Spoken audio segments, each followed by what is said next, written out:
I should be. It said it was live. Okay. Okay. I've just stopped it on OBS and started it again. Let me just check if this has changed anything. Sorry, I just said everyone talking in the chat and not actually. Yes. Okay, we're live now. We're live. Sorry. You sure? Yeah.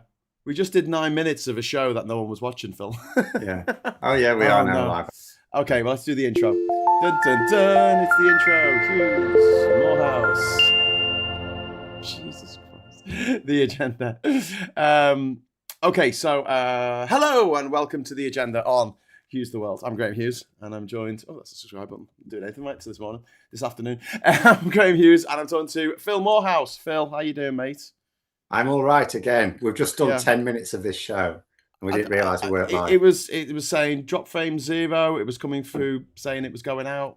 Ironically, if I was back on my normal computer, I would have noticed. But because I'm on my laptop, I've only got one screen. I didn't. Yeah, no. David Stewart Smith said not started yet, and that sort of panicked me a little bit.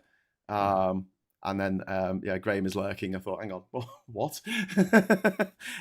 So hello everyone. Seems to be working, says Ross. Brilliant. So just to bring you up to speed, we were just talking about how hot it is, and that Phil's had to move to another room. Yes.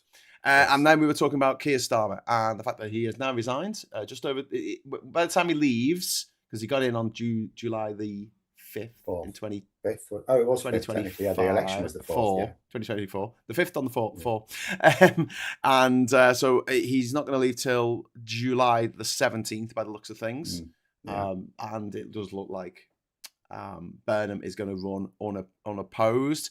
And the question I asked to Phil was, do you think this shows that Labour panicked, or do you think that this is quite a measured, they looked at the polls and went, oh shit, or do you think this is kind of like a managed response to it all? I think it's been managed. I think Wes Streeting panicked a few weeks ago, but by and large, Labour haven't, which is remarkable, really. But no, at the end of the day, he had to go. His position's been untenable since September. Up until September, I would have said he could turn it around. He probably needs something big to turn it around, and he definitely needs to change his fundamental approach to the public.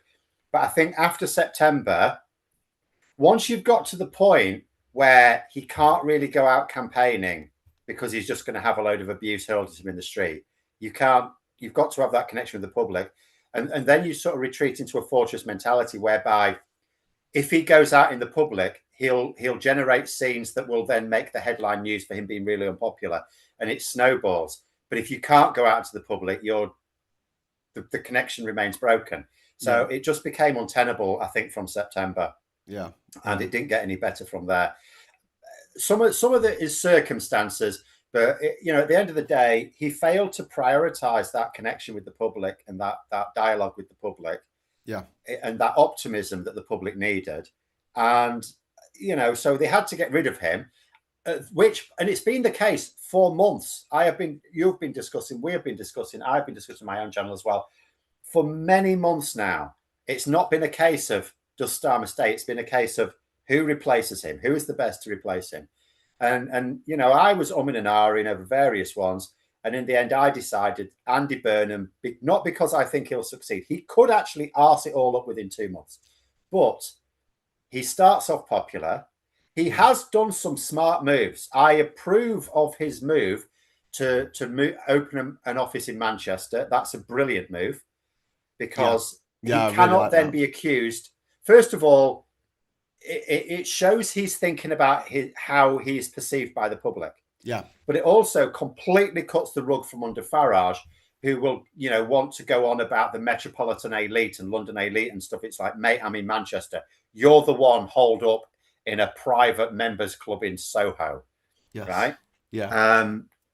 So that's a superb move. It's not anything that creates any big difference. It won't make a huge difference to the way government's done. Yeah, it's not even. I had someone say, right now, MPs are going to have 3 homes now. They're going to have one in Manchester, one in London, and one in the constituency. I'm like, no, MPs don't go there. That's not for MP. Like, what do they think? I don't know. I wish people would know what happens a little bit in number 10. It's mostly civil servants. Like, there's bits of the civil service that can they will still be there already exist in other parts of the country. So why not for number 10? It's literally the case that those staff will still be in number 10 Downing Street.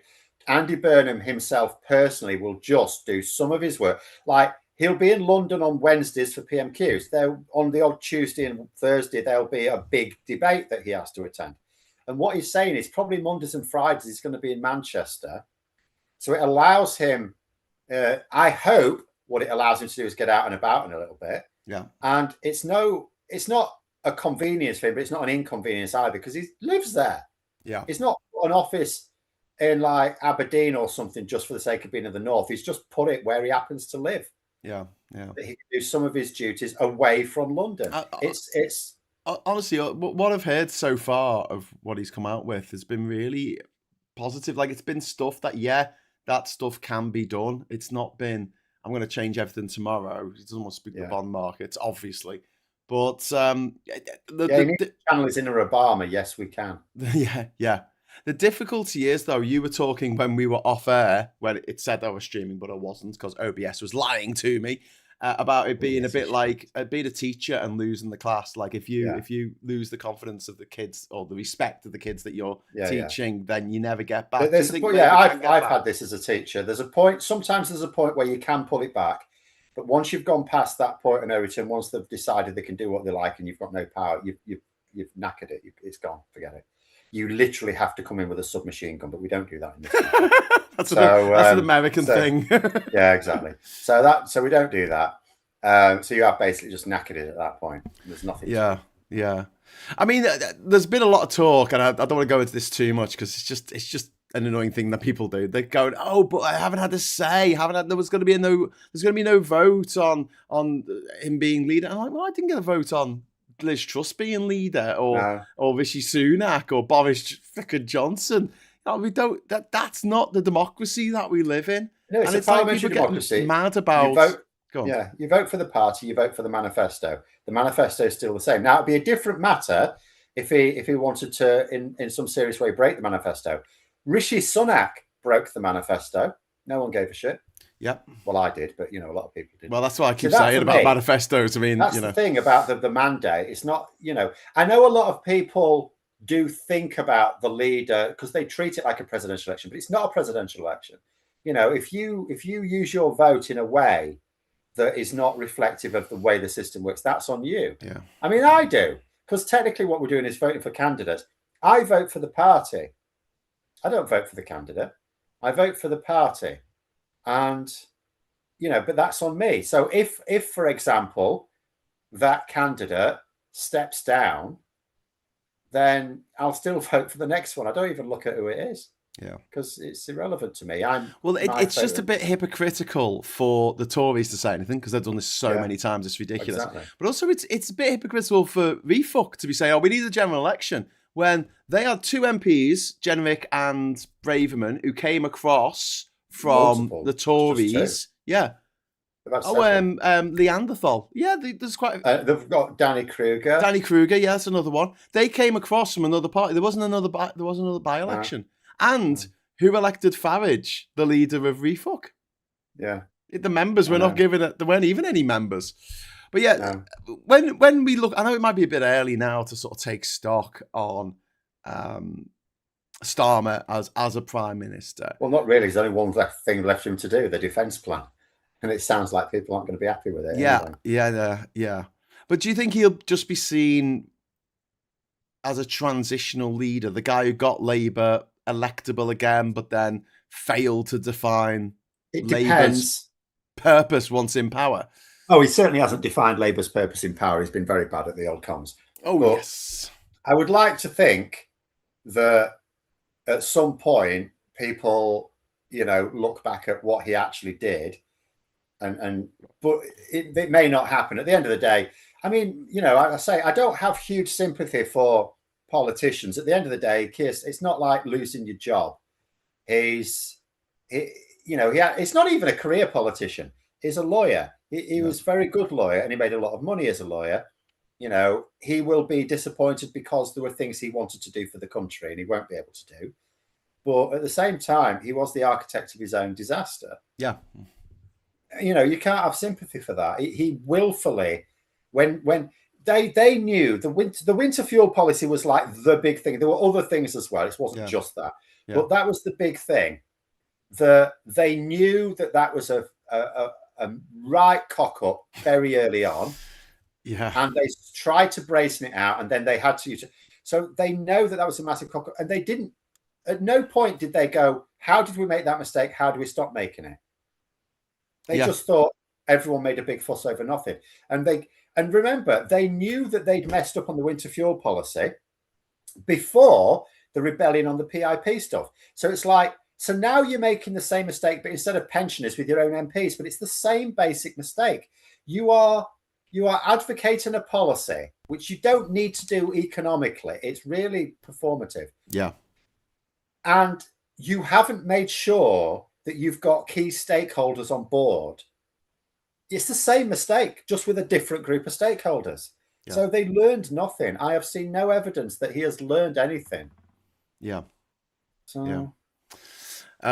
Yeah. Well, I mean, yeah, he managed to. I mean, if I was, someone was saying TLDR interviewing him again, and they're saying, he wouldn't come on mine. But if he came on mine, I would absolutely let him, and I'd back him up on some of the things it's done. But I would, in that interview, spend most of my time berating him for being an idiot.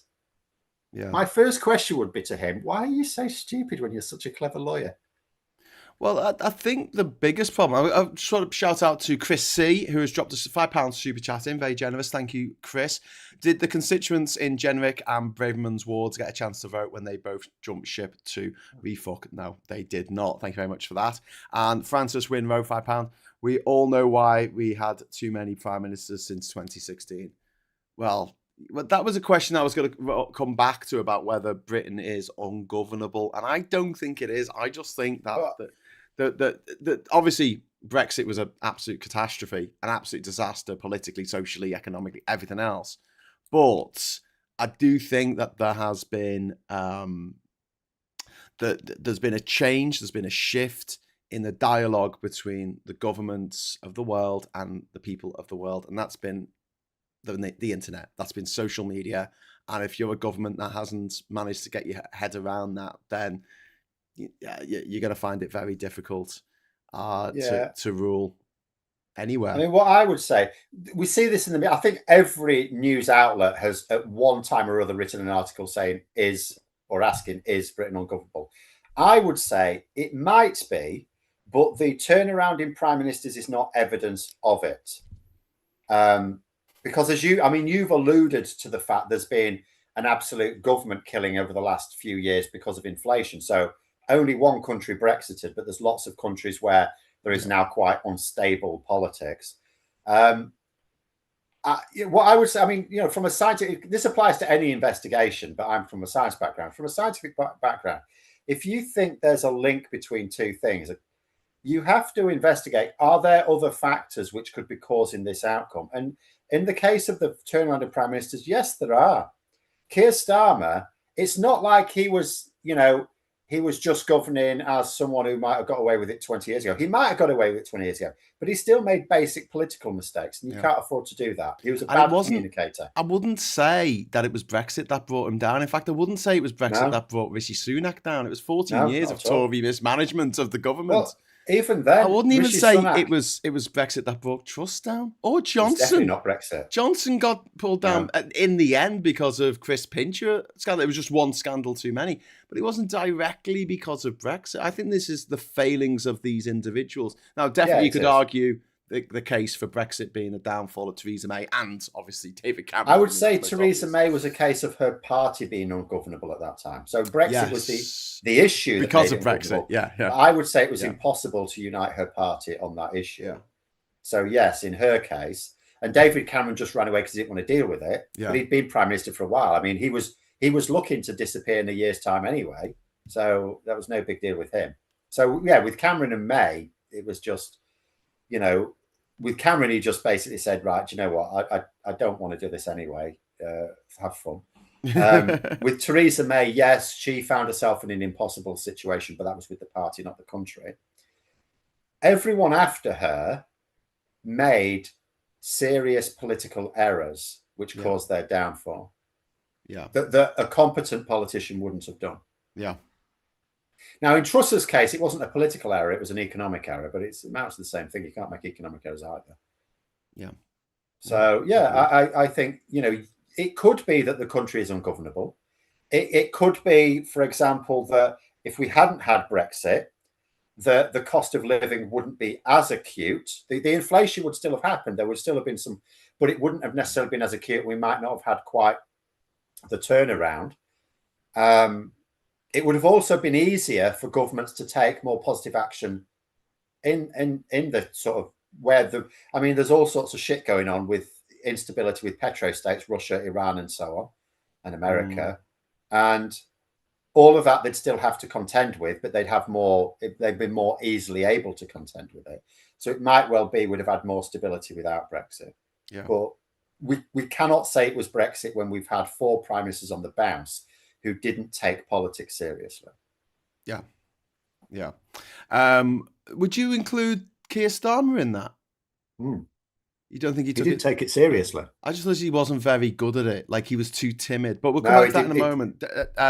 We've had a super chat come in from David Stewart Smith, and I don't want to dwell on this too much. But any idea what the Mike Tapp shenanigans is about? So Mike Tapp is a parliamentary under Secretary of State for Migration and Citizenship.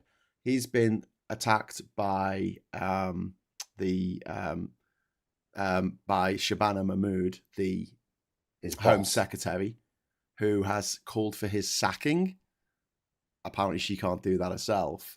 And I don't know. I don't know too much about this story because it's sort of broken. Basically, we don't need to go into details, but he should be sacked because he criticised. He has basically expressed views that are at odds with official government policy. So he has ignored ministerial responsibility. Right. He should have resigned. I mean, what you're supposed to do if the government has a line that you can no longer accept, and you want to speak out, the honourable thing is to resign. Yeah. And then you're free to have your say. Jess Phillips did that. That was perfectly honourable what she did. She resigned. Then she started to come out with her grievances, right? That's fine. Yeah. He's not done that. Yeah. It doesn't matter what the views are. A government cannot function if you're giving the media easy stories about infighting. Yeah. If you don't want to accept me, and there are some MPs that are they don't want to accept ministerial responsibility. Okay, you be a backbencher, you speak your mind on the backbench. But at the moment, though, there's the government's in transition. We're going to have a whole new cabinet in just a few weeks' time. So yeah, I mean, he should have said it and resigned. He should have resigned. I guess. He should have resigned. What he said is he said that people were already working in the UK care system should not have to wait longer to qualify for indefinite leave to remain, which I completely agree. I don't think anyone should. And if you're going to have a rule, again, that's why I say it doesn't matter what he said. The fact that what he said, I agree with, doesn't matter. Resign. The honourable thing is to resign and then have your say. Yeah. Anyway, he wrote an article for the Times, and Mahmood isn't happy. But I don't like Mahmood. I think she's a shit. But it doesn't. Home Secretary. So is she aligned? Who's more aligned with the public? Home secretaries, even in Labour, traditionally are the sort of people you or I won't like. Yeah. Because, I think Yvette Cooper was a bit better than. Yeah, that's why she's no longer Home Secretary. She was moved out because she wasn't too nice. She wasn't a big enough believer. She wasn't a big enough believer. I don't think that. I'm not saying Shabana Mahmood is not nice. I don't know her, but she wasn't a big enough believer in the the hard line on policing and immigration. Gallifreyan Wren asks, but what if the government transitions and regrets it? We should ban it just in case. Yeah, indeed. Well, some people want that. In fact, wasn't Mike Tapp one of the ones saying that? Was he one of the ones? Some Labour MP, I'm pretty sure it was him, but I could be wrong. It might be someone else. Maybe it was someone else. Was saying, we should have a law whereby if you change the Prime Minister, you have to hold a general election in 6 months or something. It's like, what stupid idea that is. Because that will then force you to keep. That would have forced the Conservatives to keep Boris Johnson in place. How would that be good for the country? Yeah. That's a stupid idea. I don't know. How is it? How do you end up? How was it that Labour basically did a bit of a dirty with in 2024 was a whole host of seats that they sort of dodged letting constituencies pick. I don't mind leadership airdropping a few superstars in, because you need your superstars. And if they happen to live in an unwinnable seat, you're going to lose out on them. But by and large, you should let CLPs choose. Obviously, you have a vetting process. Don't let them choose any old random nutter. But have a vetting process and then let them choose, right, of the selection. And they didn't do that. There's like 100 candidates or so, but more than 100 candidates where they really didn't do that. I didn't like that. And I thought, but if you're going to do that, they were called do you remember the Stormtroopers, they were calling them? No. They were all supposed to be. Yeah, they called them or someone, I think it might have been New Statesman or something. Someone called them the Stormtroopers. All these candidates that were handpicked by McSweeney, really. They were handpicked to be loyal to the cause. They wouldn't cause any bother. They'd vote exactly the way they thought, which is why they got caught out by surprise with the PIP stuff. Yeah. And, and I'm pleased that didn't happen. I'm pleased that they weren't Stormtroopers. They did have their own mind. Yeah. But nonetheless, you do that, you'd think you'd at least select them. You'd at least select some better brains. The idea of someone suggesting there has to be a constitutional rule that if you change prime minister mid-term, that you have to hold a general election within 6 months. That's batshit. Yeah. That is batshit for whoever's in power at the time. And it's batshit for the country, because it means you are forced to keep a bad... I don't think Keir Starmer's been a bad prime minister in terms of delivery, but Boris Johnson bloody was. Yeah. What about Liz Truss? Imagine...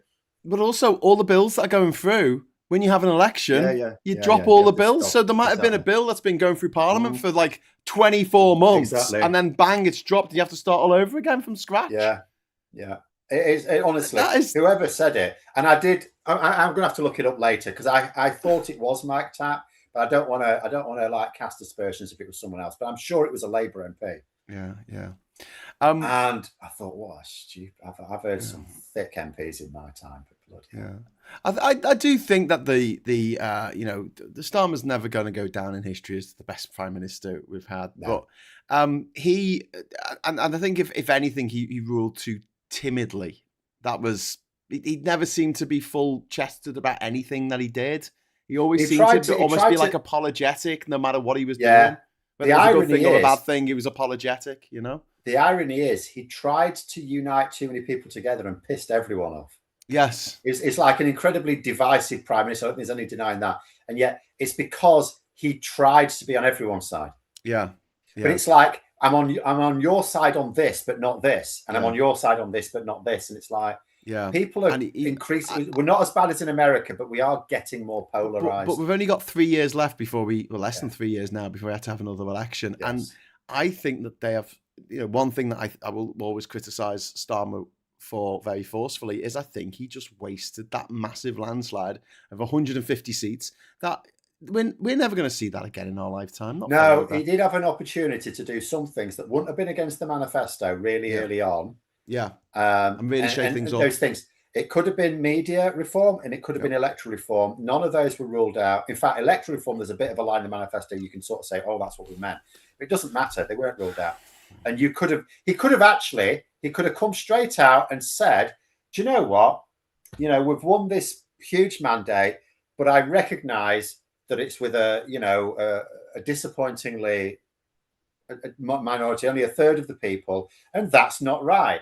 And in actual fact, there's people going to be angry about this, and I would be angry with them. So I am going to launch a commission to see if we can come up with a better system. It'll be people driven. We're going to consult the public. We're not going to decide. The public are going to decide. That would have been completely in line with the Labour's official stance, which they set out the year before, where they said, the first past the post, breeds toxicity, whatever the exact wording was, I forget now. But there is no consensus for what the new system should be, and it should be driven not from the top. Yeah, that would have been totally in line with that. No one could have said this would have come out the blue. Yeah, they would have been able to say, he would have been able to say, well, I've reflected on the way the election worked. I didn't expect this. I've reflected on this. I think people are upset about this. So And I am determined to restore trust in politics, and this is how I'm going to do it. And he could have said that, and it would not have been a breach of the manifesto. Well, Chris is saying the worst thing Starmer did, which is a difficult way of starting a sentence, because I think everyone's going to have their own opinion on that matter. Yes. But was to allow the narrative to be set as doom and gloom at the start of the Labour government. People knew how bad it was, and they wanted to hear how it was going to be sorted. What they were going to do to fix the problem. We knew that it was bad. Yes. He didn't need to tell us. He needed to be saying, we're going to be doing the things that are already said in the manifesto. He didn't have to come up with anything new. He just needed to plug the positives that were coming. Yeah. And they didn't. And they didn't because they thought they said, I know this now. They said, I didn't know it at the time, but I know since, that they thought that people would accept things would have to get worse before they got better. And I remember thinking, as soon as I heard that, you fucking idiots, because after the election, More in Common did a lot of very detailed polling, and there were lots of really interesting things that came out of that study. Yeah. One of them was just how little time they were prepared to give Labour. They weren't prepared to give them several years. Even the people who voted Labour were prepared to give them a year maximum. Yeah. They were not at all prepared for things to get worse before they got better. Yeah. Okay, well, let's move. And they should have known that. So let's move on to Burnham then. So how long do you think he's got? Because there were already people on my Facebook feed who are like, I am not going to give him a day. He is a corrupt, evil little snake bastard, and he's done this, and he's done this. That's not helpful. I can't find that. Well, he is, but at the end of the day, it's politics. As long as there's a snake on our side.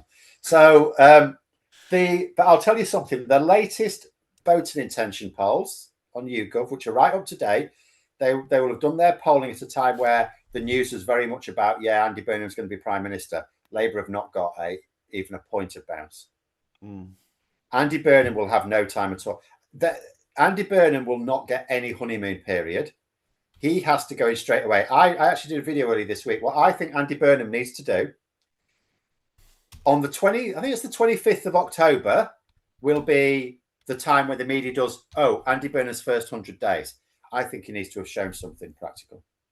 Not talked a good show. I don't think he's got 100 days to work out his pitch. He's got 100 days to actually deliver something that people can see.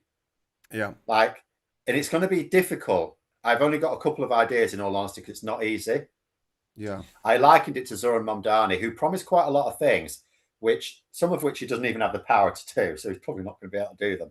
But one thing he promised, there's two things he promised, but one thing he promised was dealing with potholes. And he dealt with it immediately. People could see it. They could see the potholes being filled in. Yeah. He did that immediately. That was an immediate, this guy is making a difference. Yeah. Potholes, they're annoying, particularly if they can actually wreck your car, sure. But it's not made everyone's lives in New York suddenly marvellous. You pick up on something there. It's something people notice every day. Yes. And do you remember we had this discussion after I think it was 2 years ago. It would have been when they had the first budget from the Labour government. And one of the things that Rachel Reeves said is that she wasn't going to keep she was going to keep the Tory cap of £2 on bus fares, but she was going to raise it to £2.50. And I was at the time saying that's something that people will notice every day. I know. So the idea I had in my video earlier this week, because I can't think of many things he could do. He can't do potholes. That's for councils. Even if he gives them the money, the reform councils just won't do it. Yeah. They'll spend it all on JCBs, right? So, and even if the councils that will do it, they'll get the credit for it because it's councils that do it. So it can't be that. One idea I did have was, he's associated with the B network. He can say, I'm going to make the B network go national. And the way he could do that, first of all, he could return that £2 cap. Yes. Right? In fact, what I would announce, and I would do it as soon as he's Prime Minister, I would announce it straight away. He'd have to sort of get onto Treasury and just say, well, we need to make this happen. Whoever's his Chancellor, we need to make this happen.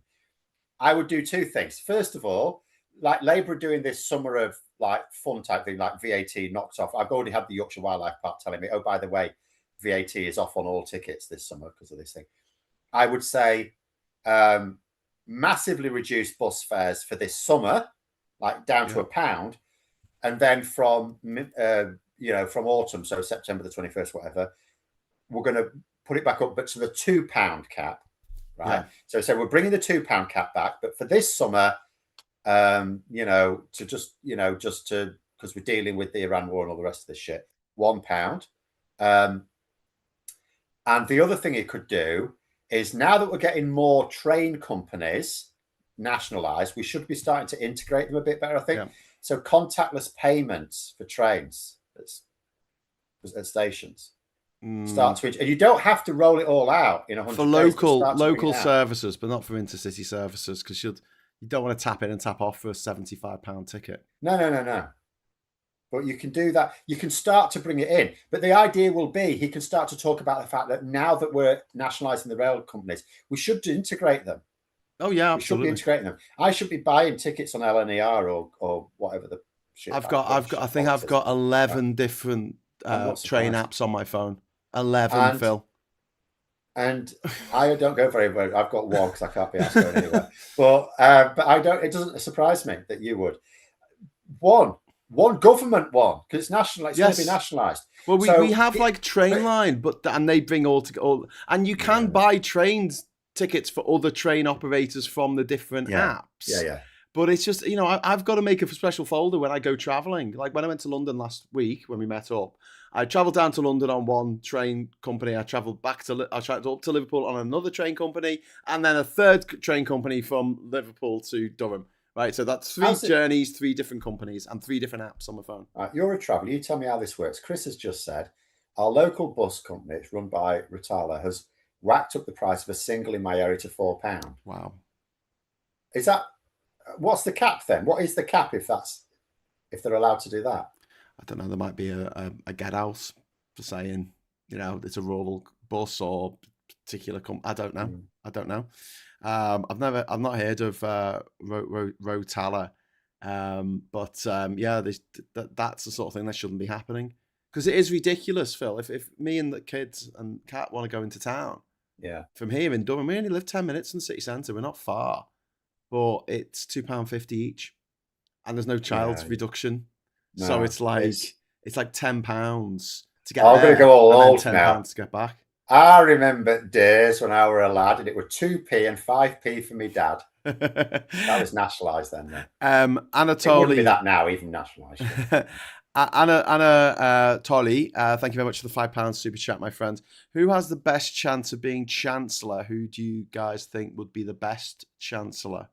It's tricky. I was actually discussing this on my stream. There are a lot of candidates. Would you keep Reeves? So, okay, there are 3 things, and this is what I said. These are the 3 criteria. First of all, Andy Burnham has to decide what he wants to do. He's going to give the Treasury some jobs, some difficult jobs. He has to be clear about what they are. He can't appoint a Chancellor and then say, by the way, I need you to do this. So he has to be clear-eyed at the moment in what he expects them to do. So it has to be a Chancellor that has the economic capabilities to do that. Now, there are some people who people would like to see as Chancellor who do not have the economic expertise. So that no point. But they also need to be someone with political acumen. I mean, it could be argued that Rachel Reeves slipped up there with the likes of the PIP thing. I think probably came from number 10 in terms of, because I could understand the rationale for that. It was the public think welfare spend is too high, so we need to reduce it. So that could easily come strategically. But the winter fuel policy must have come from the Treasury. I still blame number 10 because they're supposed to be the filter on these things. But it did come from the Treasury. Yeah.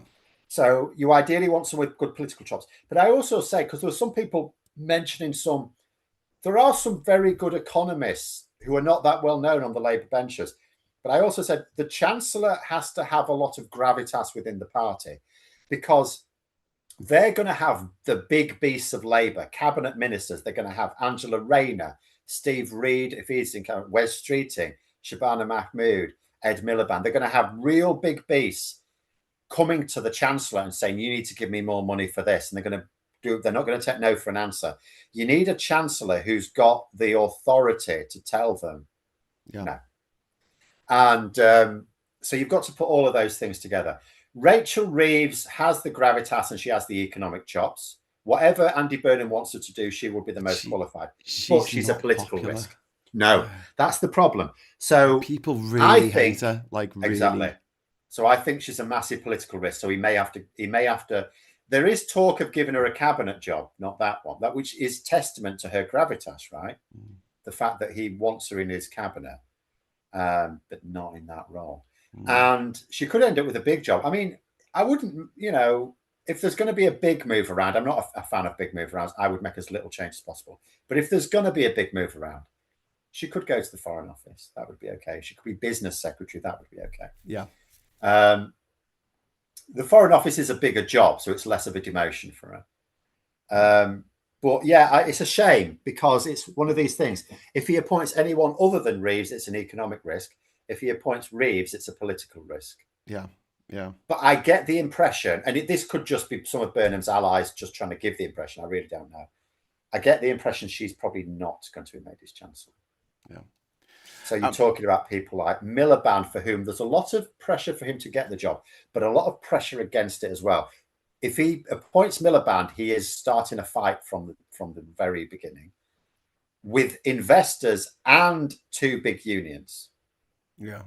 So that would be a massive move.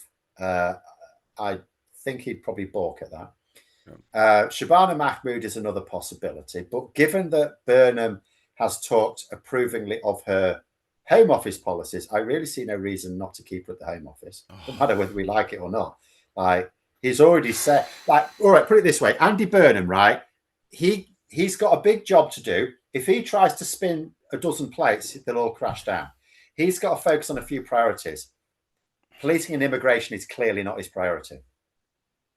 And he's probably smart enough to know he's probably just going to largely leave things that are not his priority. That's what I think. Yeah. Some people have said Pat McFadden, he's got the political chops. I have no idea about his economic capabilities. I don't know much about Pat McFadden. He's very solid. He has got a lot of respect in Labour. Might be an idea to bring in someone that no one has an idea about because they come in with preconceived notions. And I think Matt Moody people have said he's, of course, been at the Treasury and he was brought to number 10 to be Starmer's economic advisor. Yeah. So he, you would imagine, has got at least some economic chops. He's also a good communicator. Yeah. He's also got quite a bit of support in the party. Yeah. So there's options. Yeah. Yeah. Talking about, just to go back to what we were talking about before we were derailed by talking about who's going to be Chancellor. There was a really good video that Mandami put out a couple of weeks ago, right? And the main thrust of the video was that he had balanced the budget, balanced the books, right? But that's not what he led with. He led with the fact that he had filled the potholes. He had brought in community kitchens. He had brought in rate controls. He had started taxing the rich who owned a property worth £10 million or more in New York, but hadn't paid for the empty. It's the empty properties. He was the empty property.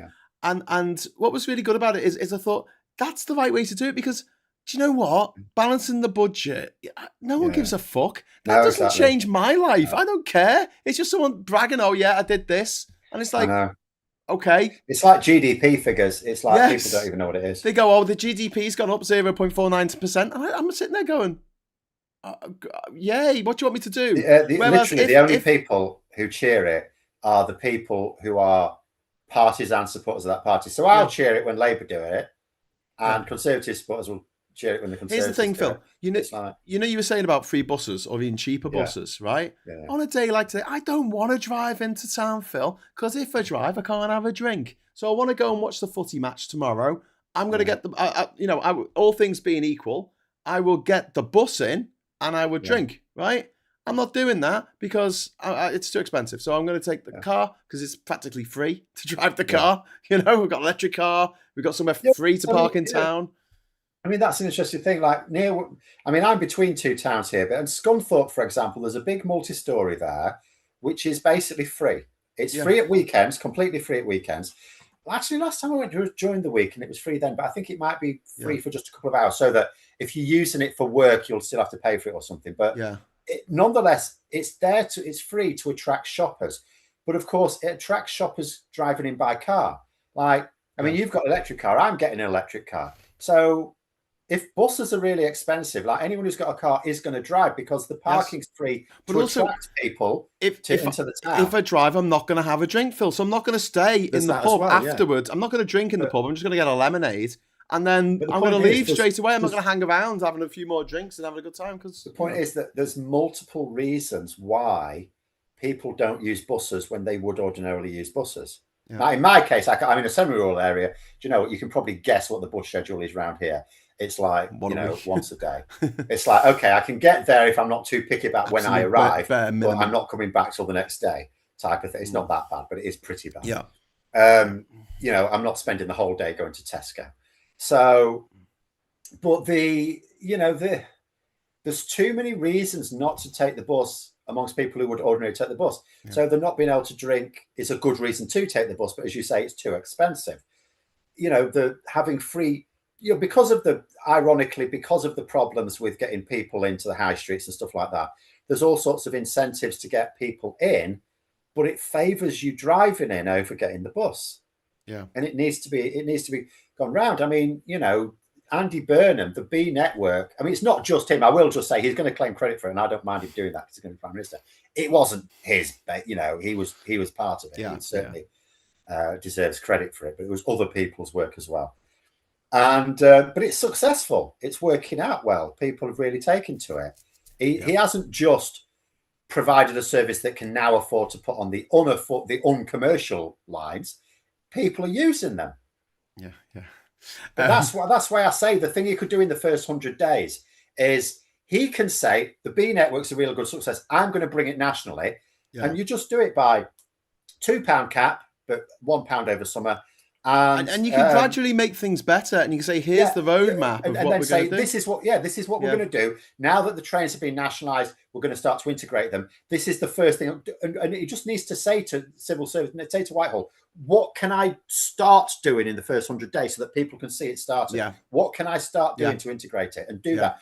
It might not be contactless, but whatever it happens to be, what can I, and just do it so that 100 days later we say, what have you done in your first 100 days? Yeah. I have started the rollout of the B Network nationally, is what we can say. Yeah.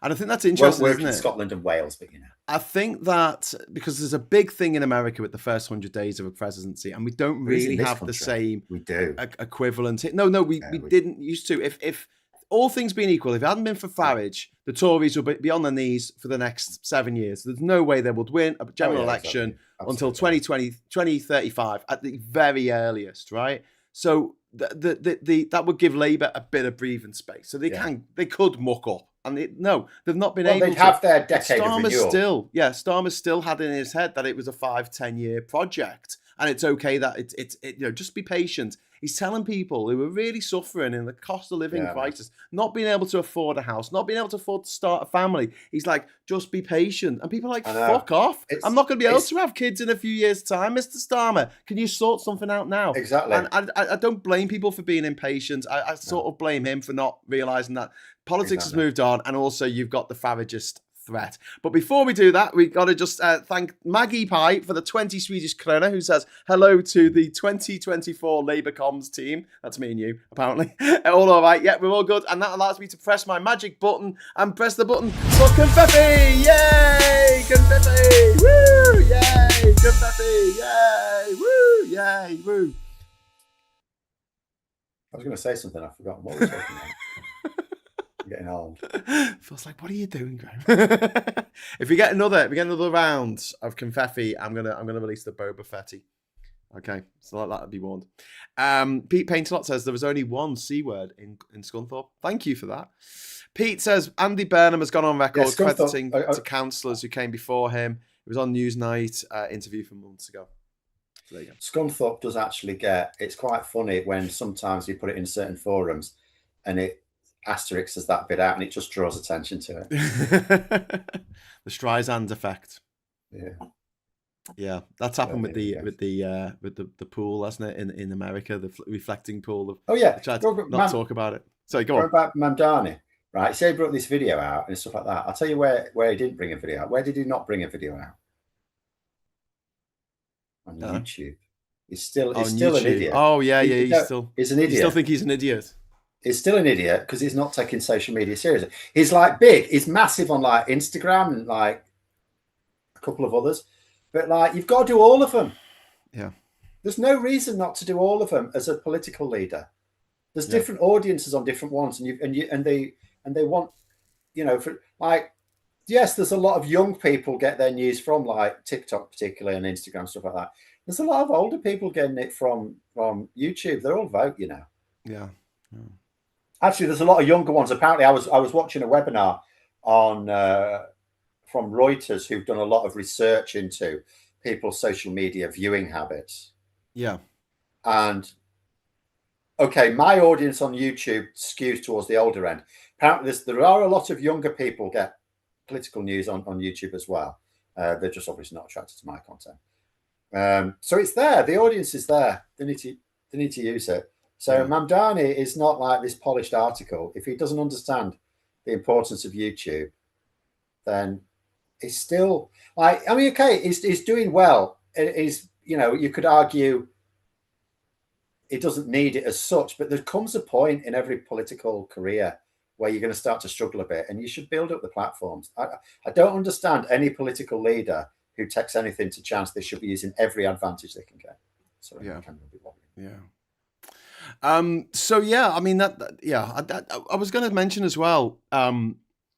There's with Burnham, he sounds like us. Do you know what I mean? Like, I don't mean that in terms of he just sounds like northern.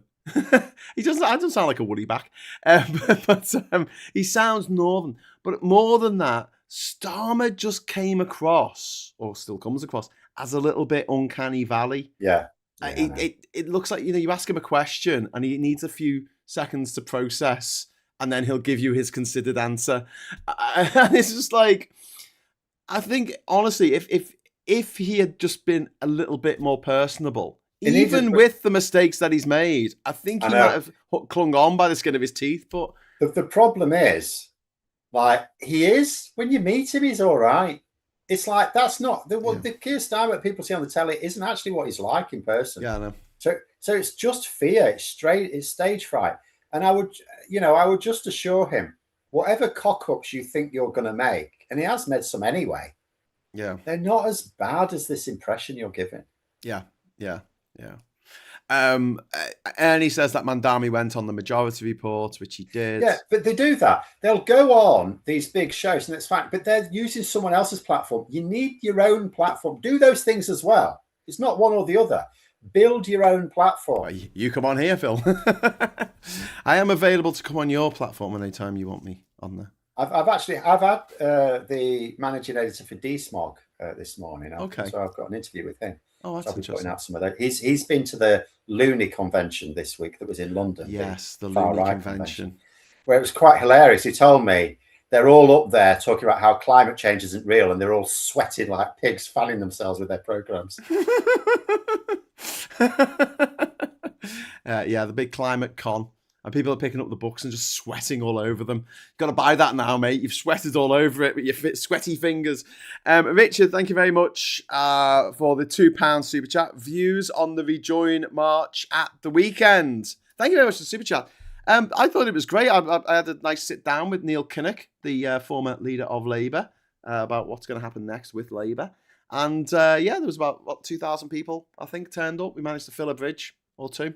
Did you come all the way to the park to Parliamentary Square? Yeah, I just sat at the back and ended up with a hemorrhoid out from my trouble, sat on the stone thing for too long.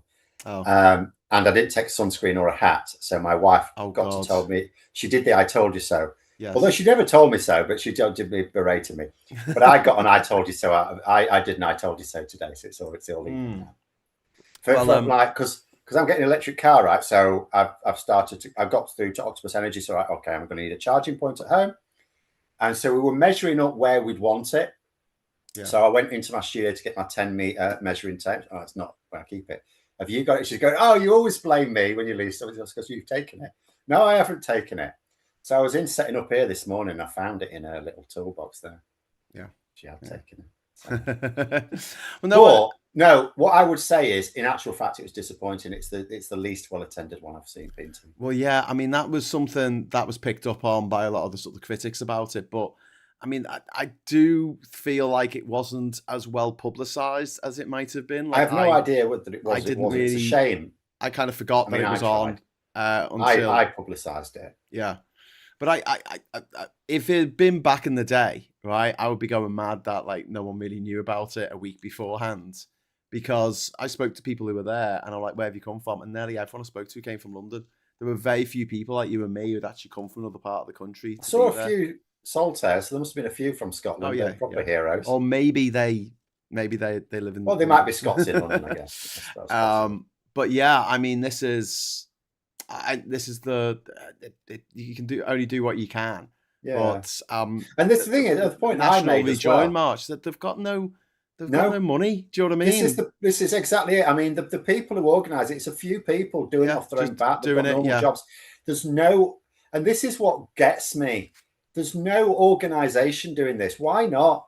Yeah. Rejoining the EU is in the interests of a lot of big organisations with a lot of money. Yeah. Why aren't they helping? On climate change, investors know that, climate change is wrecking their investments, like flooding damages businesses. Yeah. It hurts your investment. Whatever you invest in. All those properties that you've invested in.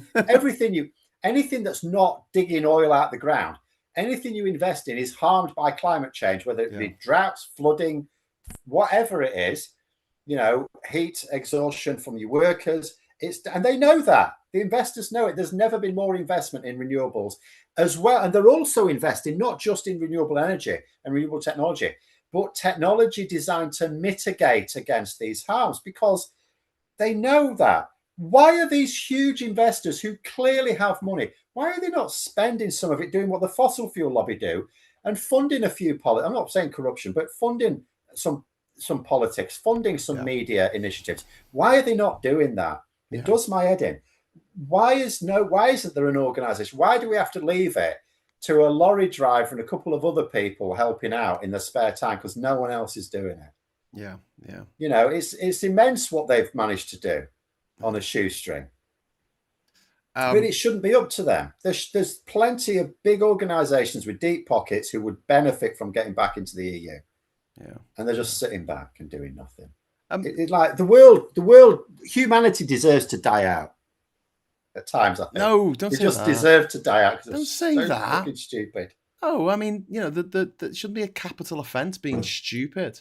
But also, Phil, think about how much money has been spent on making people believe bullshit. You're talking billions. And we're all on the other side. It's like a bring and bake fucking sale. They're riding around the world in jet planes, private jets, and we're like, But there's people with a lot of money who've lost money out of Brexit. Like most of them have lost.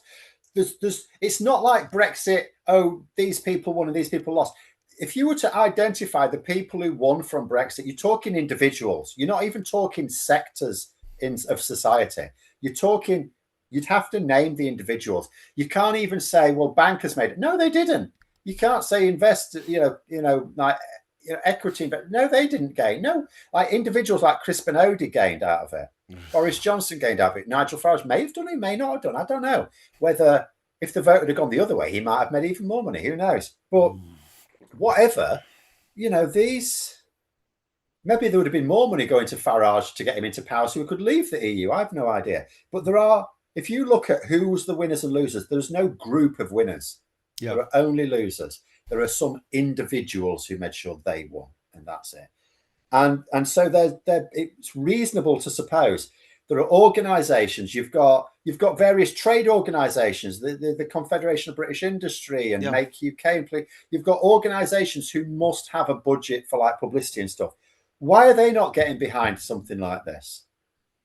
Why is the National Rejoin March sponsored by, like, if you look at the sponsors, it's tiny little groups. Yeah. There's no big organisations who would benefit. Yeah. From making it a big thing of like, let's rejoin. Idiots. The world is run by idiots. Well, no, it's not. It's run by rich people who have got loads of money. You might not be idiots who know that it's not in their interest for people to be doing anything about climate change when they make a lot of their money out of it. Most of them don't benefit. Even the big tech. I was talking to this guy from DSmog. Even the big tech bros don't benefit from fossil fuels, although they're supporting it. They're supporting it as a bit of a loss leader. They benefit from renewables because they ideally want cheap energy. Now, I mean, he was making the point they want us all fighting amongst ourselves. What's the fastest way to make the entire planet as a planetary civil war will ensue if the temperatures don't come down, because places are going to become uninhabitable. It's leave or die. They'll leave. They'll go somewhere else, and there'll be conflict. Puts pressure on. Yeah, exactly. And that's exactly what it is. It's as cynical as that. And they It's want to the make money ultimate out of it. disaster They capitalism. made money out of the credit crunch. They made money out of Yeah. austerity. They made money out of Brexit. They made money out of COVID. They made a shitload. But it's They made still an a absolute killing. minority. Most people didn't. the billionaires. Even some billionaires didn't. Yeah. Warren P says, unfortunately, there's not many left-wing people billionaires. out there.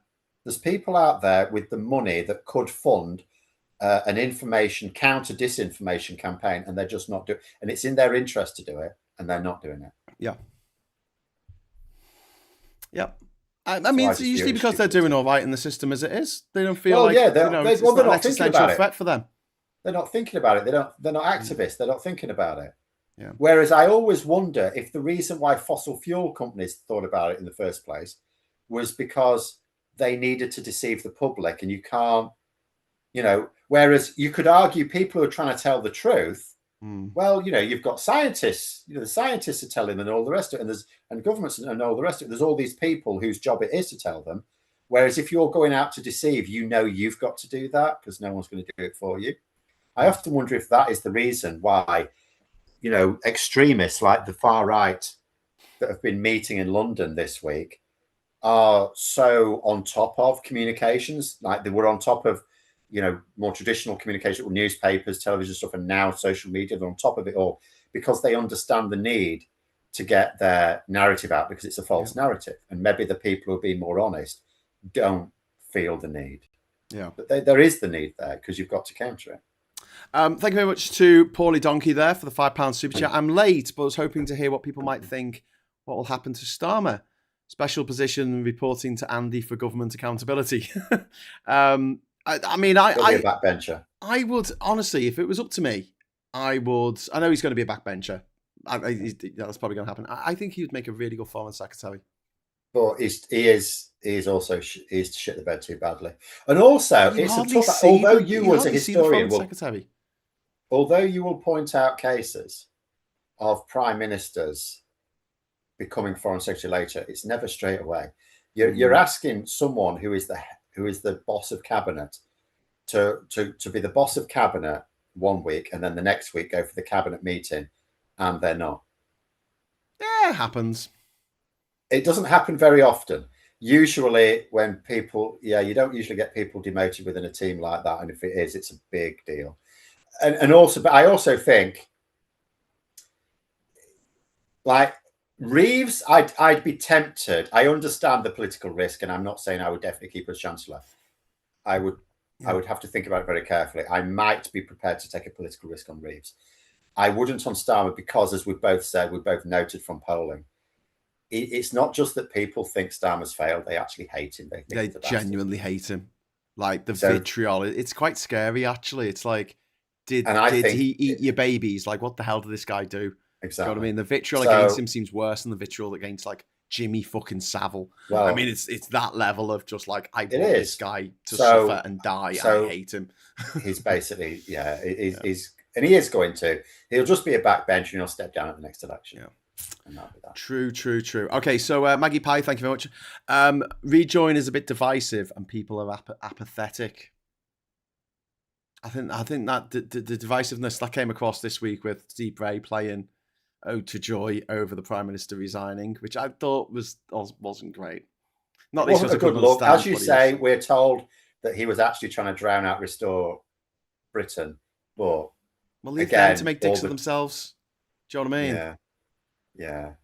But either way, it doesn't matter. I still say ultimately the fault is Starmer's for not doing it inside. Like, I don't understand this do it on the street thing. Bollocks to tradition. Why don't we do it on the road? That was a Beatles song. I'm not an anti-traditionalist, but traditions that are bad, stop them. Like, traditions become traditions. They're supposed to become traditions because they serve a useful purpose. As soon as it no longer does so, are we going to stop the Ulster Unionists from marching all summer? Do you know what? I mean, we can't because obviously, you've got to allow process. But at the same time, well, we shouldn't really. I mean, it's not up to me; it's the people in Northern Ireland. But you shouldn't really be tolerating people who are marching not to express their views, but they're marching to piss people off. Yes, yeah. The marches exist. That is exactly right. Yeah, people off. Yeah. And it's not. It's a But it's really a tradition. unpleasant They're thing. building up the bonfires already, Phil. These huge pallet in this weather, bonfires. that'd be a great idea, wouldn't it? You melt the houses at the best of times. Yeah. I mean, they cause damage to houses. Yeah. The inferno. Paulie Donkey says fierce. outrage is cheap. Yeah. I mean, my experience on Facebook this week has been wild. I've made some money out of it. Great, for the first time ever, I've made money out of Facebook. They're going to owe me £100 or something next month. But it's been like thousands and thousands of people commenting on a post that I put up about Nigel Farage needing to be investigated by the Serious Fraud Office. I think that's what I said.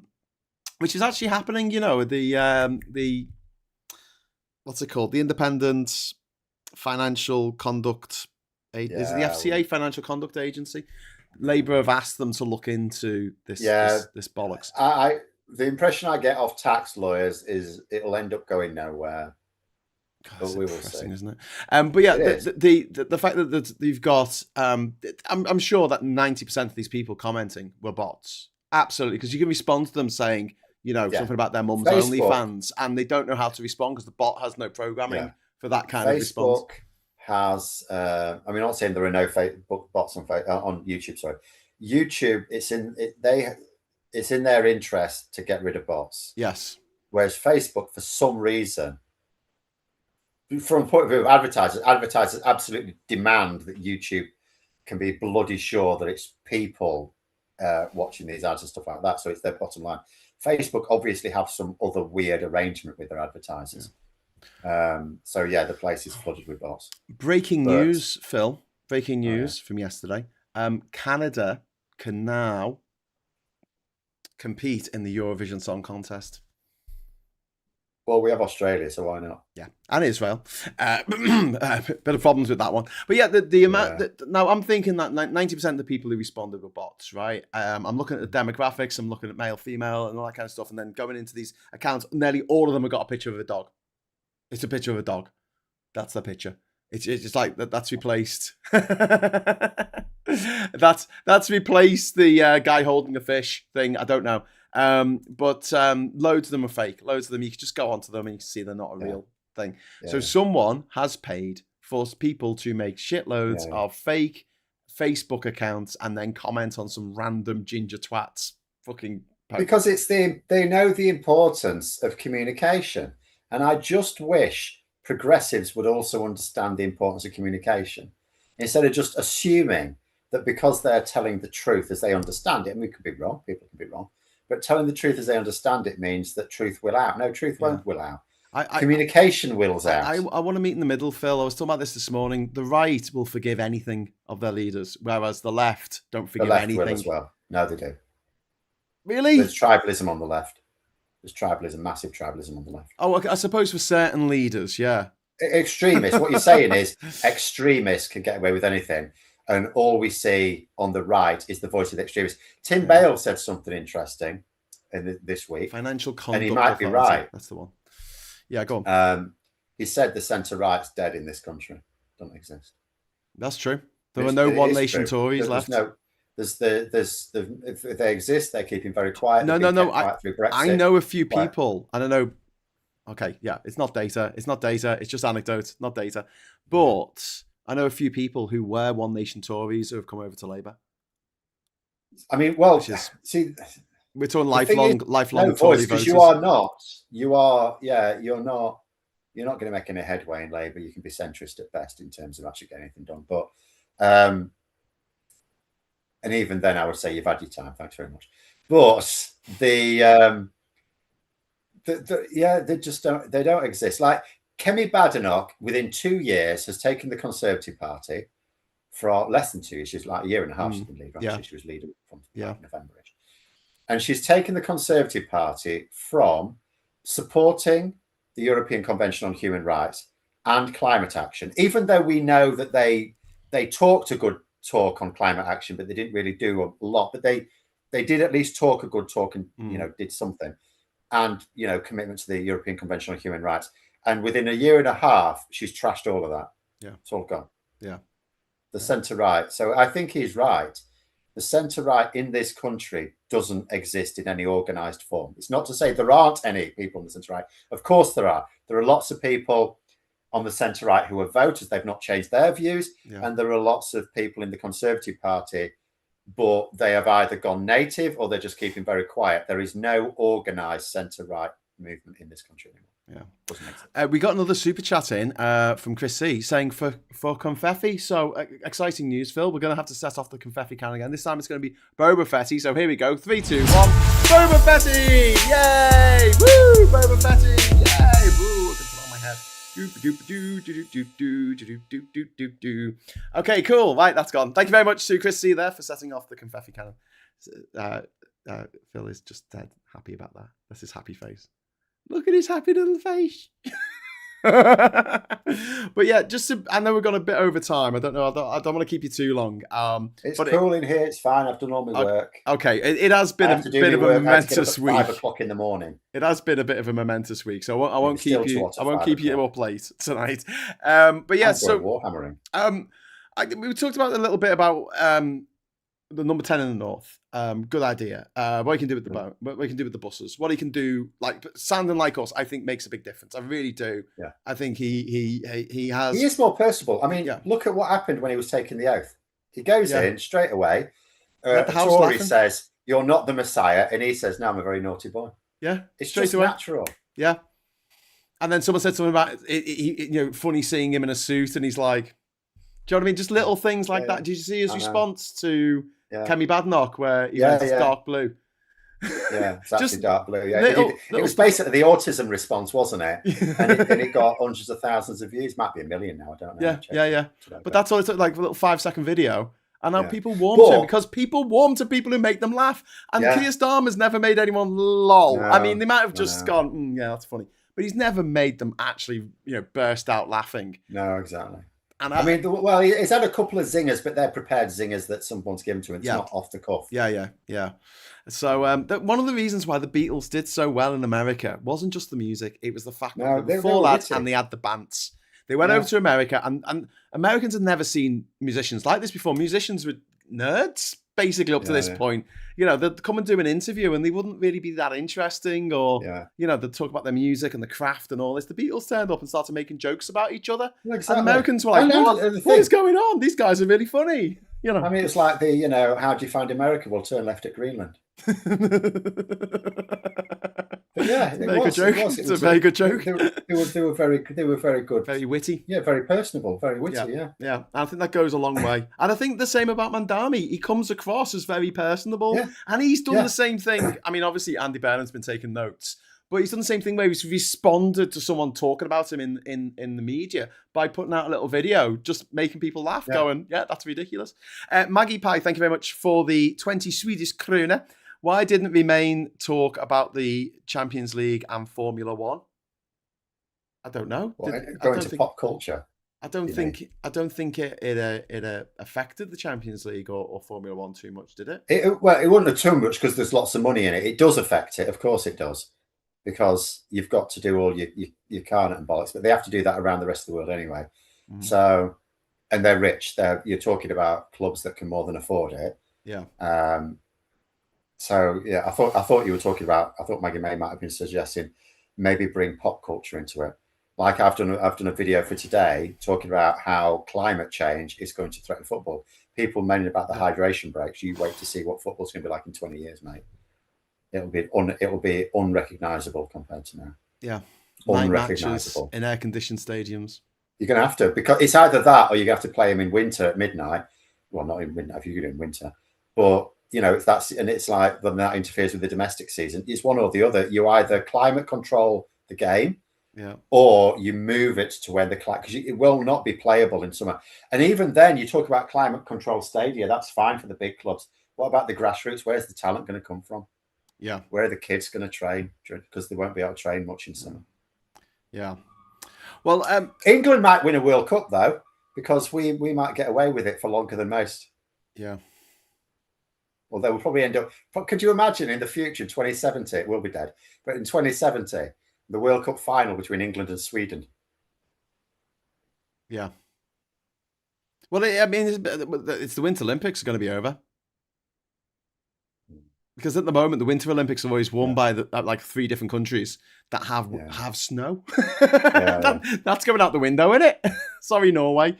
But yeah, I just, the hydration breaks, mate. I mean, talk about how to wreck a game. That we've seen stats where like one team has been getting possession and getting building up, and then hydration break comes and they lose possession and it's gonna. I mean, the thing is, from FIFA's point of view, they love the ad revenue, and there was lots of people criticising it for that. But in all honesty, yes, they're loving it for the ad revenue, but there's a practical reason for it, and it's only going to get worse. Yeah, it is only going to get worse. Yeah. So it's been a very, very hot week. I've just got a message from Catherine saying it's a stupidly overcrowded train and it's really, really hot. Yeah, it's going to be a very unpleasant journey. They cut down the number of carriages down to London, so she didn't get her booked seat. And apparently, if you don't get your booked seat, you can claim your money back. A little top tip for everyone. She at least gets to go for free. Yes, she at least gets to stand in the aisle for free all the way to London. Anyway, fair enough. So we'll just go back to Burnham then. So we've talked about what he can offer. We've talked a little bit about how we got here. What do you think his biggest hurdles are? Because he's not inheriting a blank slate, is he? Not by a long chalk. No. Well, his biggest hurdle is going to be the fact that although he talks about having a plan, of course he hasn't got a plan. Even his allies wanted Starmer to hang on till September to give him time. It's like, I thought you had a plan, mate. Yeah, of course he ain't got a plan. Plans cost a lot of money. He ain't got the money. So, he has been, Starmer he's not screwing him over in the slightest. He's letting him talk to the civil service. He's going to let him have access to the cabinet secretary. He's falling over backwards to help Burnham make a success of it. Cannot fault him.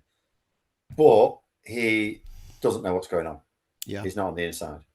That's the benefit in terms of the public relations. He's an outsider, but the downside is he doesn't know what he's doing.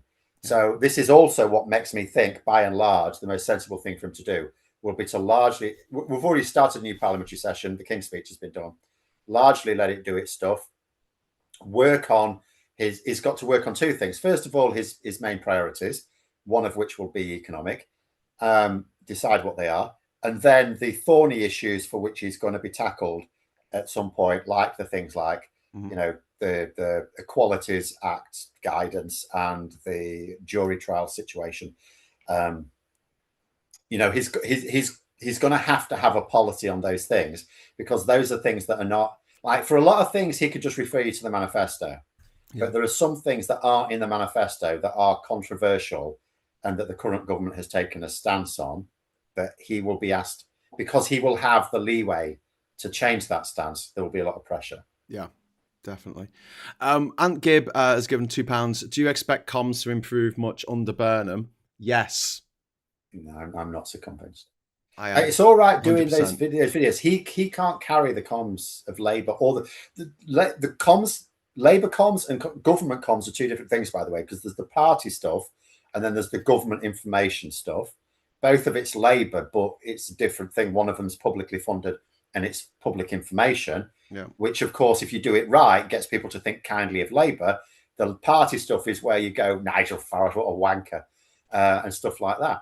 But both of them need a different comms team, and neither of them is good at the moment. And I see no evidence that Burnham understands social media, which means it'll be pot luck whether he hires someone who does. And it will be pot luck. Because we've already seen he's already hiring people from Labour's former glory days. All we need is for him to hire a communications director from those former glory days. It's like, great, nice one. Someone who knows how to work a fax machine. Brilliant. Just what we need. So I think he will come across as more personable, but I see no evidence that he will have a good social media strategy. I hope he will. It is possible that he accidentally hires someone who does that. I think that there is a lot of talented people within Labour who really wanted to do stuff with the comms, and they were blocked. And my inside information that I've had about that has been, it was a certain Mr. McSweeney who was just saying no to everything. No, not doing that, because apparently. But how do we know that Mr. Pennell will not? Well, we don't. We don't, but I'm saying like that though. It's not like there was no talent at all. There was Oh definitely yeah, talented people working. they've got a huge communications team. I'm quite sure they've got some people who know what they're doing. I'm absolutely prepared to believe that. But the leadership was claustrophobic for them. If there's any talent there, they were locked in a cupboard like Mad-Eye Mooney and Harry Potter. But like Starmer Burnham needs to make, you know, not just the devolution side of it work, but we need cheaper bills, we need better buses, we need more homes. But these things take, apart from the buses, the homes he won't be able to do much about. While. He can fiddle about with policy. He won't be able to generate any more homes. And Starmer understood the need to do that. He was on it as well as he could. So unless Burnham has got some extra cunning plan for it, he will be in the same boat Starmer has been. It's not even like Starmer put idiots in charge of housing. He's had big hitters, Rayner first of all, then Reid. They're competent people. I saw a video of him talking about the possibility of bringing in a national care service. Yes, he wants to bring that forward. The inequality in care, depending on what disease you've got, which is, you know, I think that's brilliant. I do want to see that. But as a sort of thing that he could do right away and just get his teeth into it. I mean, short of NHS waiting lists, you think, well, they are getting them down, but there are people are recognising it. There are things the government could do, right? Is one of them. You know, they're giving a lot of stuff to private companies, to private healthcare providers to carry out surgery and things like that. Yeah. Do we send anyone abroad?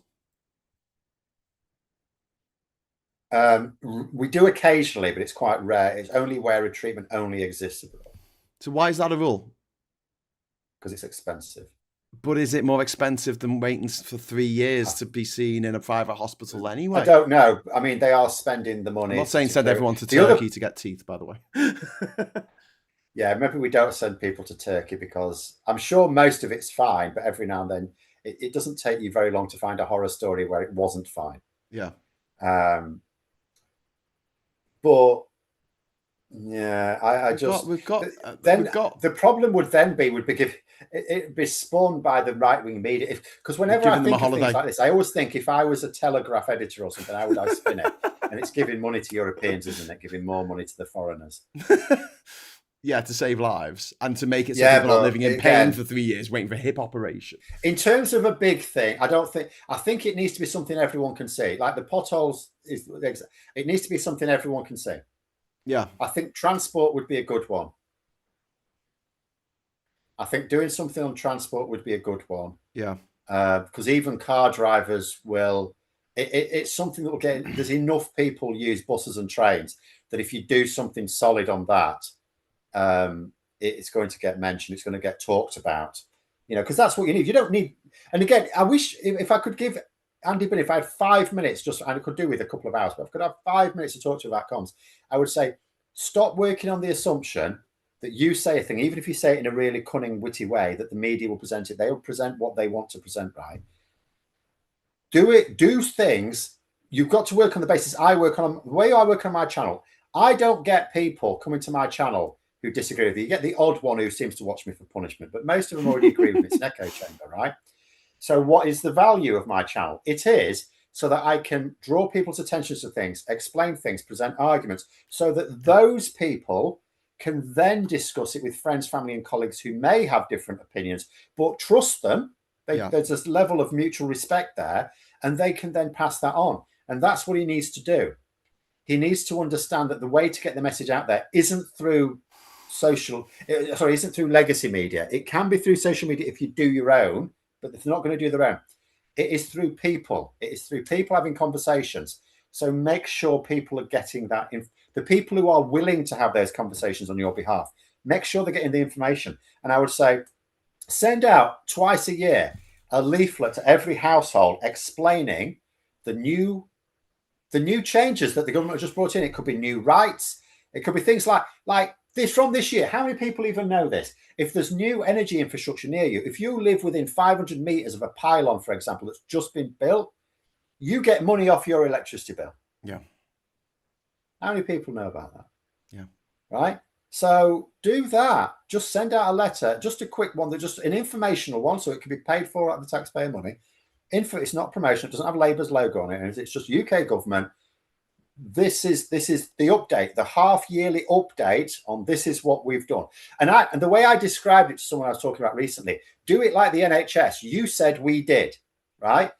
And invite people to contact the government with their priorities, and then do a thing. You said, and obviously you're going to curate them, aren't you? You don't. Yeah. They don't know which one. You curate them. You said, so we've done this. You said that. You said energy price too high, so we've done this. You said transport. We've done this, and just do that twice a year. Yeah. Yeah. Not everyone will throw it in the bin. Some people will read it. Yeah. Twice a year. Yeah. Well, there's a lot of things they can do. Definitely. One thing that we need to mention as well is what his relationship with Trump is going to be like, because obviously Starmer tried to hold him close, and then obviously Trump repaid him by saying that he was the worst prime minister ever or something. So do you think Trump's unpopular enough now in the UK, around the world, that we can forge greater ties with Canada and France and other NATO what members, I do think Australia? Is, first of all, Trump has already expressed his displeasure at Andy Burnham. Secondly, I don't think Andy Burnham is, again, he's got his priorities. Foreign affairs isn't. Starmer prioritised foreign affairs. Yeah. Andy Burnham isn't doing. He hasn't mentioned them at all. That's why he's going to have to get his foreign secretary. He's going to have to get that appointment right. He needs a big hitter that can operate. This is what Rishi Sunak did with David Cameron. The reason he brought David Cameron back is Rishi Sunak wanted to focus on domestic politics. Yeah. As amazing as that sounds. And so he needed someone he could trust just to take. He didn't want anything to do with foreign affairs. Yeah. So he brings David Cameron. So, I mean, maybe Andy Burnham will bring Gordon Brown in. Maybe he'll bring him in as far as he could do. But it would look a bit weird for Labour, who finally have like the most state-educated cabinet ever. In fact, at one point, it had no privately educated ministers in it, and maybe it will again after Burnham. I mean, it's only one, right? Isn't it? Well, his advisor is chief advisor is privately educated, and he. Yeah, but I mean, we're talking about the cabinet. We're talking about cabinet. We don't care about that. Well, you do, but Obsessed. It would look a bit weird to go from Starmer had the most state-educated cabinet ever to I'm bringing a Lord in. But that would be a possibility. Gordon Brown as Foreign Secretary. Yeah, that would be a possibility. He needs a big hitter. He needs someone. He does need someone big, and I'm not sure who there is amongst the Parliamentary Labour Party that he can both trust to be a big hitter on the world stage and just trust to take care of it, so he don't have to be bothering with things. Yeah. Don't bother him with Andy Rotherham. No. Steve Rotherham, sorry. And Burnham with Burnham. We didn't burn him. Anyway, listen, where was I going with this? I was going to ask about also, we've got to round up because we've gone over half an hour over and I don't want to keep you here all afternoon. But I did want to ask, do you think, I know we've already had a conversation offline about this, about Farage and this 5 million bung that he's been given. Yeah. Do you think this could be fatal to him? Yes. Or do you think he's just going to brazen it through like Trump? I think he thinks it could be fatal to him because you look this right. Two things I'll point out. First of all, he was not campaigning. He gets out. He understands the need to campaign. I don't know how much he actually enjoys it, but he seems to enjoy it. He certainly doesn't shy away from getting himself out there.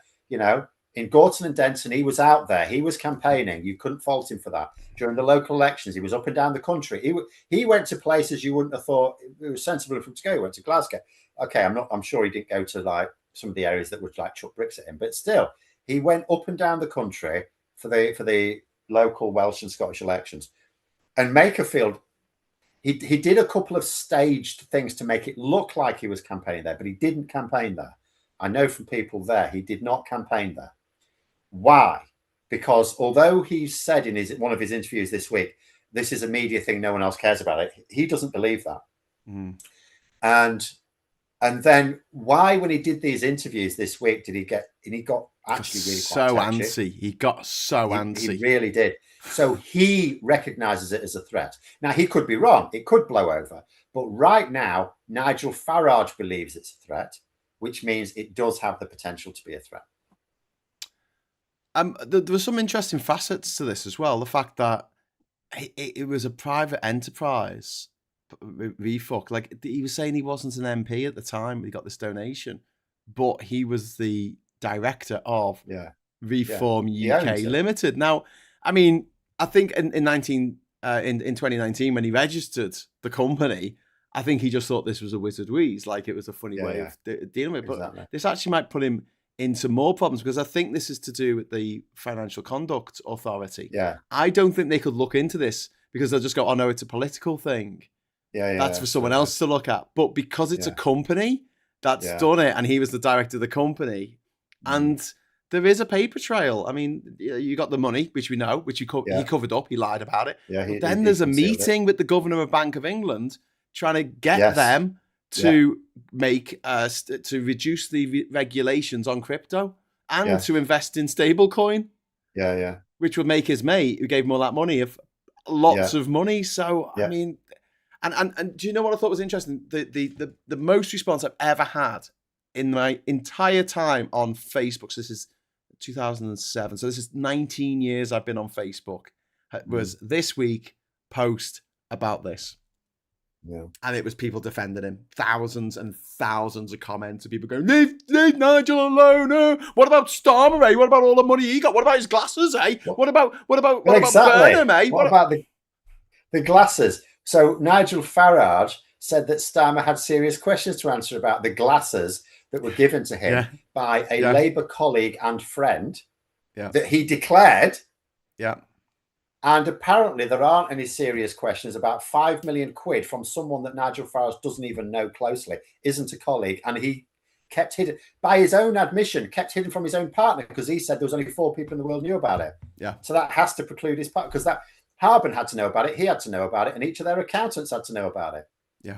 So he kept it. He kept 5 million quid, even from his own romantic partner. If that's not dodgy, I don't know what is. God, I wanted to go down for this. I wanted to that's it, you're done.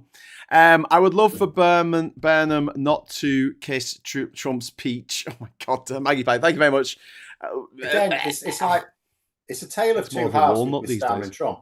It kissed his ass. It cost us nothing.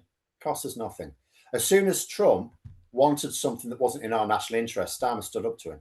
I want Burnham to take exactly the same line Starmer did, but he won't, because Burnham doesn't want. I don't think Burnham wants anything to do with foreign affairs. I think he thinks that Starmer made a mistake in not focusing enough on the domestic issues, which is what will ultimately determine the next government. At the same time, I hope he's clever enough to realise that Trump, if you really piss him off, could do a lot of damage, even if the midterms go against him, because a president does have powers in America. Just because he's using powers he doesn't technically have, he does actually have genuine executive powers as well. That even a small Democratic majority will not strip him of, or be able to strip him of. So there's no point in going out of your way to piss him off. He will probably just go out of his way to not talk to him as much as possible, I suspect. Paulie Donkey saying, with Trump, Andy can do a good cop, bad cop double act with the king. Charles can glaze them. Oh, God. And Andy can be the man of the people calling out the mad king. The problem with that, in order for the king to do that, you either have to send him to America or invite Trump back again. I got to say, though, Phil, I do think that, because Burnham is quite personable, if he ever does meet Trump in person, which he will do as Prime Minister, I'm sure, he'll do a Mandami. Look at the way Trump responded to Mandami. They might be a mile away in terms of politics, but Trump responds well to people who are a bit funny and a bit like, have a bit of character. Fucking genius. He got Trump to pose in front of a picture of Roosevelt. Literally the most socialist president in history.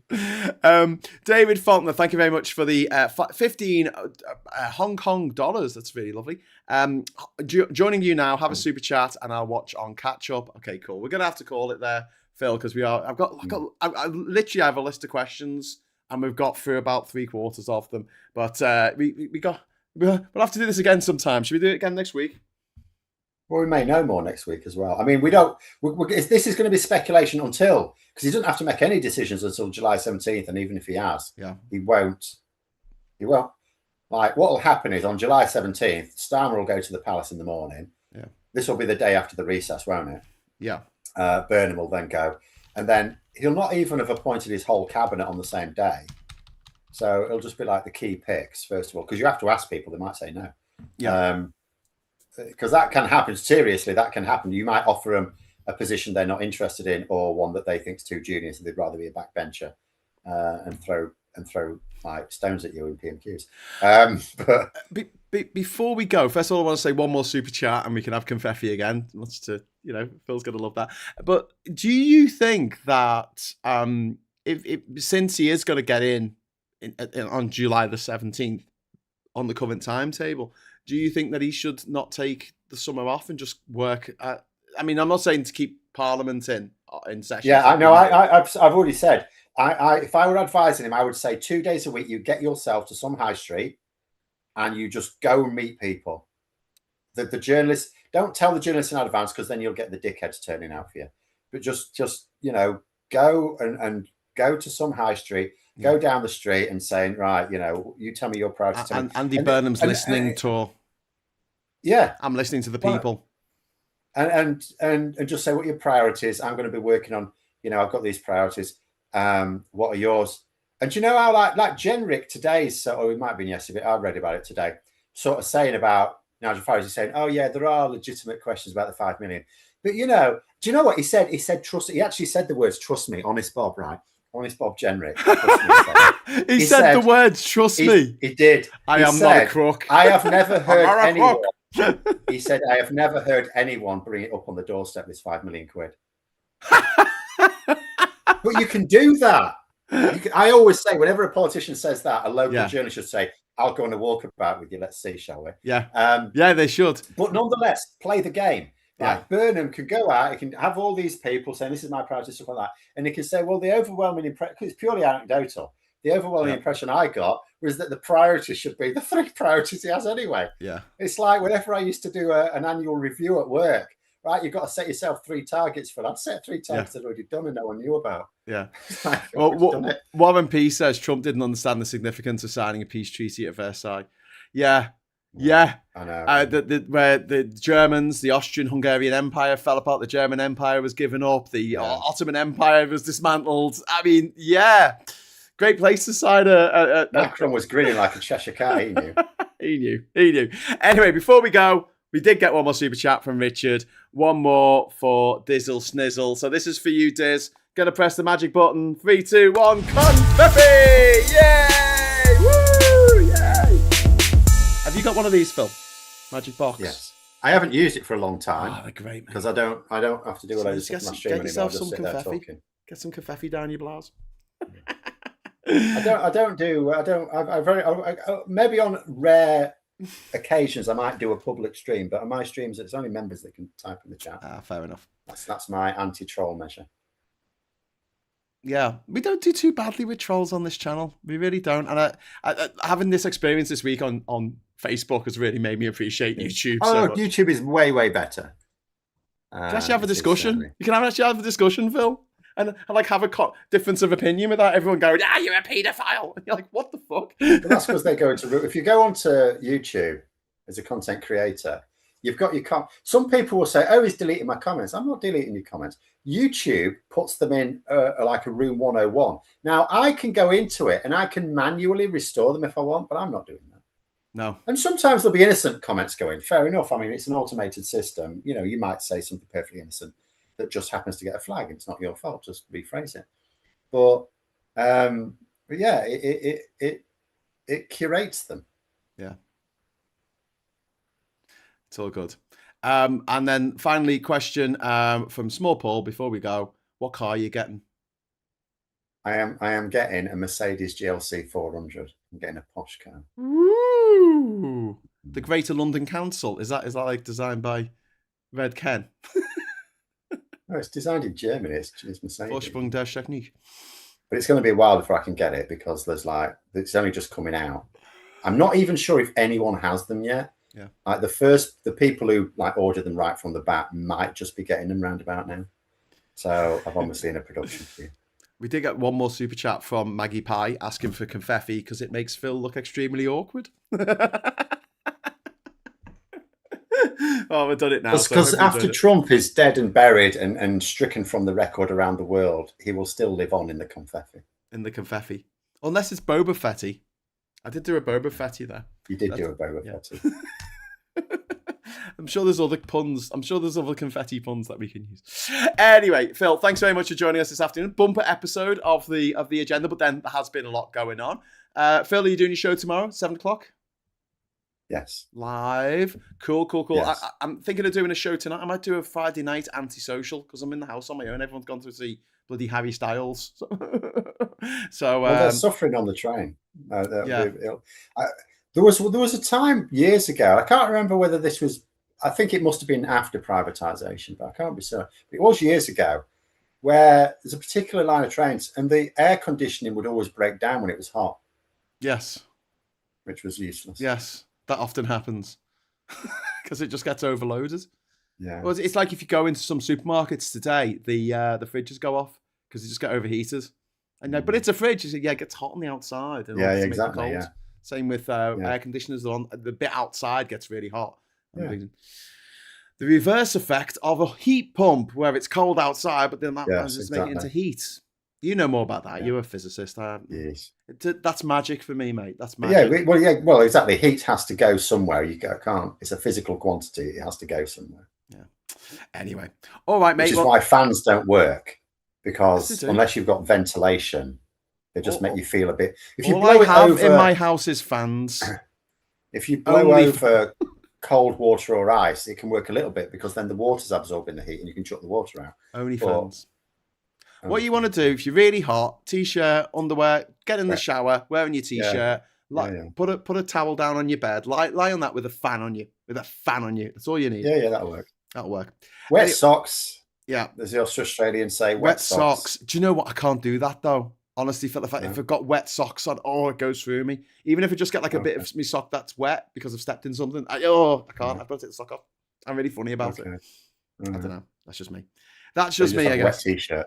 Yeah, just wet t-shirt competition. Yeah. All right, Phil. Thanks very much. Thanks everyone watching. Thanks for the super chats. That's really kind and generous of you. Do us a favor, give us a like if you like the show. And also, if you're not subscribed, please consider subscribing to the channel if you're watching this on catch up or something. If you are subscribed, hit the bell notification icon. And if I decide to do a Friday night antisocial tonight with just me and you watching, you'll get a buzz in your pocket and it'll tell you that I'm going live. So please join us for that if I do it. Otherwise, I'll see you tomorrow morning, bright and early, 9 o'clock for the morning brew on the special Saturday morning brew. And until then, I'll say thank you very much for watching. Hello, good evening, welcome, and goodbye.